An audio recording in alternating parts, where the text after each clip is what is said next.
Ilyas Abdurrahman, 48, pemilik rental mobil tewas dalam penembakan di res area KM 45 Tol Tangerang Merak, Desa Pabuaran, Kecamatan Jayanti, Kabupaten Tangerang, Banten, Kamis, tanggal 2 Januari tahun 2025.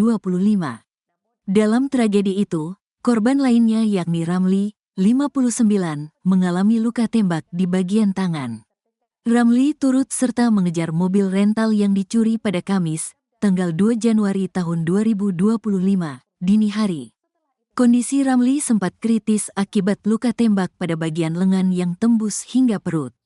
Ramli pun sempat dibawa ke RSUD Balaraja untuk mendapatkan pertolongan pertama. Kami ditelepon bapak katanya ketembak dan posisinya sudah di rumah sakit di Balaraja, ucap Anita, istri dari Ramli saat dikonfirmasi lewat sambungan telepon, Sabtu, tanggal 4 Januari tahun 2025.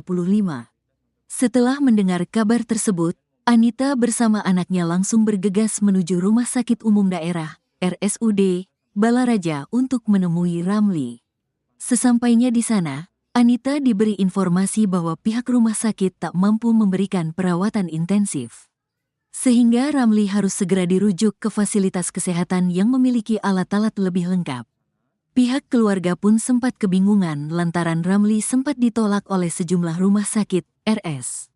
Bahkan, Ramli yang merupakan korban tindak kejahatan tak diterima di RS Polri. Saat itu pihak RS Polri berdalih sedang penuh sehingga tak bisa menerima pasien baru. Dari Rumah Sakit Balaraja tak sanggup sehingga harus dirujuk ke rumah sakit yang punya alat lebih lengkap. Waktu itu RS Polri penuh, rumah sakit lain juga penuh, ujarnya.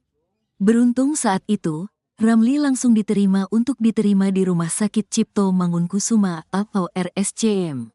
Begitu tiba di rumah sakit yang terletak di kawasan Senen, Jakarta Pusat, Ramli langsung mendapat perawatan intensif dari dokter. Saat sampai di sini, langsung ditangani, langsung ke ruang operasi, tuturnya.